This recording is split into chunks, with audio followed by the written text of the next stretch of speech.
Kitchen. இப்போ நம்ம கிச்சன்ல என்ன பார்க்க போறோமா? ஹலோ ஃப்ரெண்ட்ஸ், நல்லா இருக்கீங்களா? இன்றைக்கி நம்ம சுவையான சத்து மிக்க தக்காளி சூப்பும் அவரைக்காய் பொரியலும் எப்படி செய்யுதுன்னு பார்ப்போம். அதுக்கு ஒரு வானிலையில் ஒரு டீஸ்பூன் எண்ணெய் ஊற்றிருக்கேன், ஜீரகம் ஒரு டீஸ்பூன் போட்டிருக்கிறேன். பொரிஞ்சு வந்தோன்னா ஒரு 4 பல்லு பூண்டை நல்லா தட்டி நசுக்கி அதையும் போடுறோம். போட்டு நல்லா வதக்குறோம். அடுத்தது ஒரு வெங்காயத்தை பொடிசாக கட் பண்ணி வச்சுருக்குது, அதையும் போட்டு நம்ம வதக்கிக்கிறோம். நம்ம சேனலை சப்ஸ்கிரைப் பண்ணாட்டி சப்ஸ்கிரைப் பண்ணுங்கள், லைக் பண்ணுங்கள், கமெண்ட் பண்ணுங்கள், உங்கள் ஃப்ரெண்ட்ஸுக்கு ரிலேட்டிவ்க்கு ஷேர் பண்ணுங்கள். இது போல் பலனுள்ள வீடியோக்கள்லாம் நிறையா வரும். இதுக்கு அடுத்தது நம்ம கொஞ்சம் தேவைக்கு உப்பு போட்டுக்கிறோம். இஞ்சி பூண்டு விழுது ஒரு 1/2 டீஸ்பூனு, அதையும் சேர்த்து போட்டு நல்லா வதக்குறோம். ஒரு 2 தக்காளியை பொடிசாக வெட்டி நல்லா பழுத்த தக்காளியாக அதையும் சேர்த்து போட்டு வதக்குறோம். எல்லாத்தையும் நல்லா வதக்கி கொஞ்சம் மூடி போட்டு கொஞ்சம் வேக விடுறோம். நல்லா வெந்து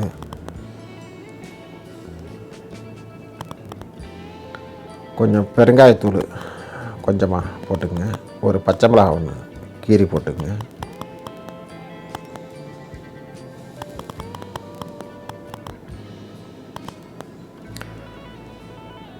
இதெல்லாம் போட்டு நல்லா வதக்கிட்டு நமக்கு அந்த சூப்புக்கு எவ்வளவு தண்ணி தேவையோ அந்த அளவுக்கு தண்ணி ஊற்றிக்குங்க.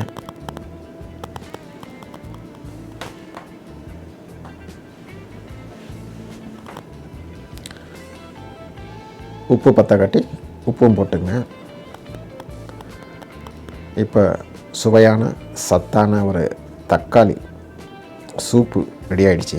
இதை நம்ம சும்மா சாதாரணமாக சும்மாவே குடிக்கலாம். அப்படி இல்லை நம்ம சாப்பாட்டுக்கும் சேர்த்து ரசம் மாதிரி ஊற்றி சாப்பிட்டுக்கலாம்.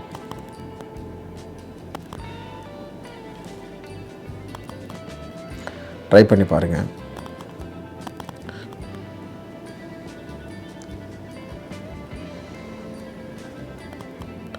அதை நம்ம இப்போ வடிகட்டி எடுத்துடுறோம். நம்ம வடிகட்டாமலும் நம்ம இதை செய்யலாம், சாப்பிட்லாம். எப்படின்னாக்கா ஒரு கிரைண்டரில் போட்டு பிளெண்டரில் போட்டு மிக்சியில் போட்டு நல்லா அடித்து எடுத்துட்டாக்கா உங்களுக்கு நல்லா அப்படியே நம்ம யூஸ் பண்ணிக்கலாம். நீங்கள் அப்படி அது விருப்பம் இல்லாட்டி நீங்கள் இதை போல் வடிகட்டி இதை போல் செஞ்சு சாப்பிட்லாம்.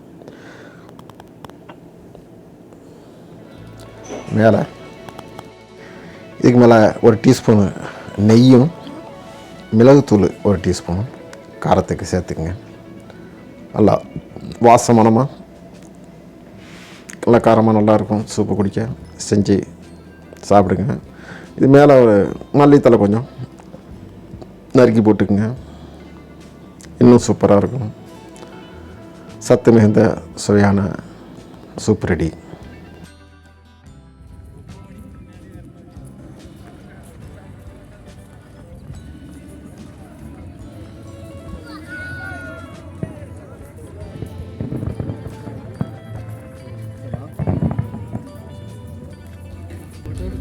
ஃபோட்டோ எடுக்காங்களா?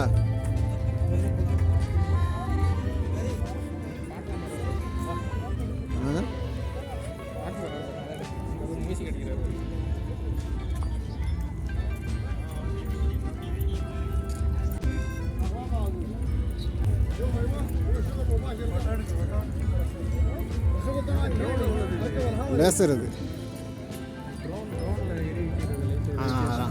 ரோம் அல்ல, லேசரு லேசர்.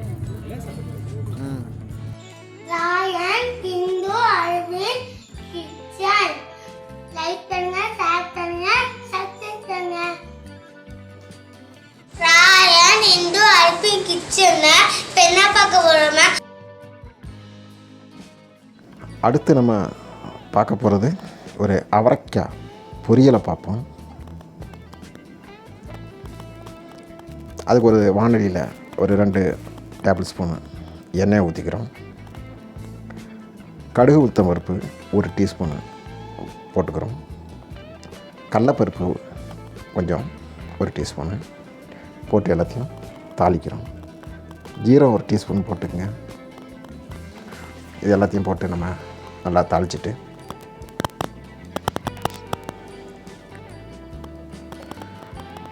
வெட்டி வச்சுருக்கிற வெங்காயம், ஒரு வெங்காயத்தை பொடிசாக கட் பண்ணி வச்சுருக்கிற வெங்காயத்தை இதை போட்டு அதையும் நம்ம தாளிக்கிறோம்.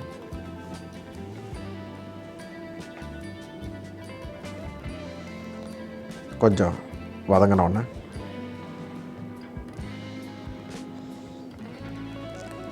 கருவேப்பிலை கொஞ்சம் சேர்த்துக்குங்க மணத்துக்கு. தேவைக்கு நம்ம உப்பு சேர்த்துக்குங்க. நம்ம அந்த அவரைக்காவை வெட்டி கழுகி வச்சுருக்கிறோம், அதையும் சேர்த்து ஒரு 1/2 டீஸ்பூன் மஞ்சப்பொடி, ஒரு இதெல்லாம் போட்டு நம்ம மிக்ஸ் பண்ணுறோம்.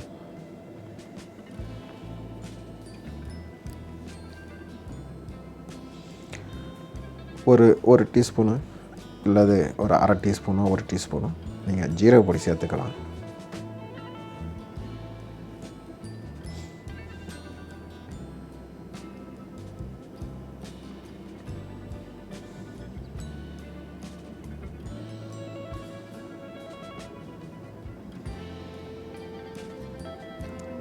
நல்லா மிக்ஸ் பண்ணி இதை மூடி ஸ்லோ ஃபயரில் கொஞ்சம் வேக விடுங்க. அப்படியே நல்லா வெந்து தண்ணியெலாம் வற்றி நல்லா கமகமண்டு வாசனையோட அவரைக்காய் பொரியல் வெந்து வரும்.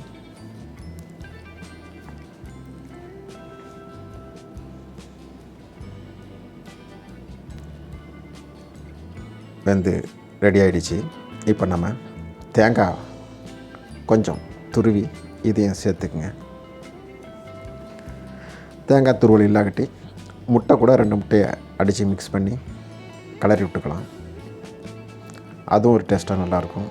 எப்படி வருமோ நீங்கள் ட்ரை பண்ணி பாருங்கள். சாப்பிட்டுட்டு என்ஜாய் பண்ணுங்கள்.